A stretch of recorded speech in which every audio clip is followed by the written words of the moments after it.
what are the managers of the system trying to do? The managers of the system are moving us in the direction of another anti-Jewish genocide. The founding father of the Arab Palestinian Movement had also directed the death camp system with Adolf Eichmann for the German Nazis. I realized suddenly that the entire Oslo process, which was to bring PLO-Fatah inside the state of Israel, PLO-Fatah being a creation of the same Haj Amin al-Husseini, the founder of the Arab Palestinian Movement, right? Butcher of the European Jews, right? They were bringing his organization into the state of Israel. That's what the Oslo process is. So when I understood this, it changed my life. I concluded that the Oslo process was an attack on the Israeli Jews, and that brought to the fore the question, why? Why is this going on? Why, after the Shoah, are the most powerful people in the world working together to create a diplomatic process to bring the spawn of the German Nazi final solution into the state of Israel? This, what's going on? And this is a process that was directed by the American presidents. So clearly, the current empire was once again persecuting the Jews the way the current empire is always doing in Western history. That question, why is this still going on? What is going on with anti-Semitism? Where does it come from? Why does it never end?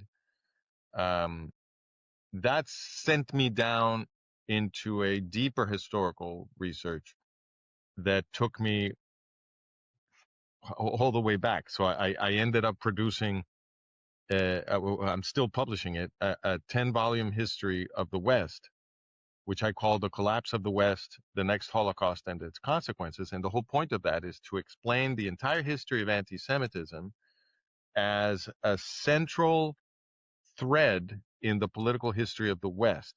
My claim became that anti-Semitism is a tool of totalitarianism, and the people who want to enslave everybody are always recruiting anti-Semitism in order to destroy liberty, in order to destroy progress.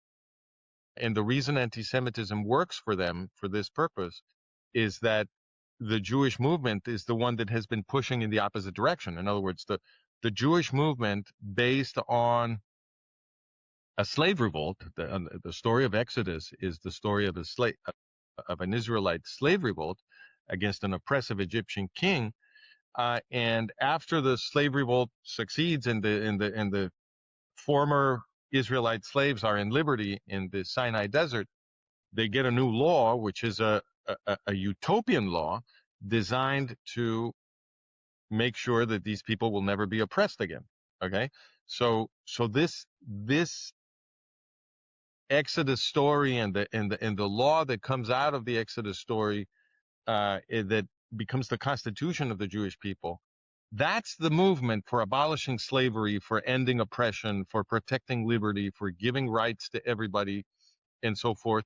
And that influence is what began transforming the West. So the people who want to work against that process and want to re-enslave us and extinguish liberty, those people understand that they have to destroy the Jewish movement in order to establish a permanent sort of totalitarian slavery on all of us. So this became my explanation for why anti-Semitism never goes away and why anti-Semitism is always linked to the slavery of everybody else, of all the non-Jews. Now, once I began studying this, the thing that most impressed me in, let us say, the long sweep of history, the long arc of history, was the improbability of the performance of the Jewish movement. It seemed to me that there's just no way that God is not involved in this, because the entire historical and political performance of the Jews seems miraculous to me. It seems impossible. And I can say why in very few words. Given that the Jews represent the movement that is liberating everybody, the people who want to enslave us all always organize mass killings of Jews, as I just explained. And what this means is that you should expect the Jewish movement to have been the most unstable movement in all of history. If this is a movement that invites genocidal attacks by oppressors, which it clearly does, then you should have expected this movement to have been snuffed out of history a long time ago. It shouldn't have survived. The odds are completely against it. And so the fact that today you cannot find any of the peoples that were contemporaries of the Jews 2,500 years ago, but the Jews are still here, when it is the Jews who should have ceased existing a long time ago from all of these genocidal attacks, convinced me that something very special is going on with the Torah, which is the book that produces the Jews. And I ended up convinced that it didn't seem like the Torah could have been written by a human being. It's just too perfect. It solves. I mean, in order to get the Jews, the author of the Torah needs to understand evolutionary theory, systems theory, anthropology, psychology, politics. He needs to understand everything, so that he knows how to put one word after another in the right sequence that will produce this utter sociological and political miracle that is the Jewish people. So that's how I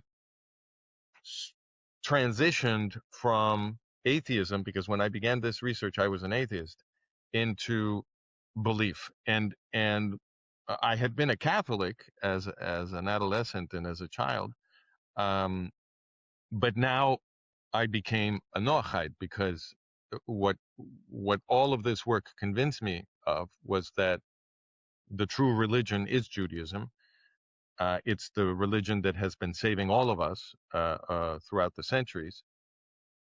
And but I didn't convert to Judaism, and so so the category I ended up is in the Noachide category, which I learned later is an actual formal category created by the rabbis to capture people like me.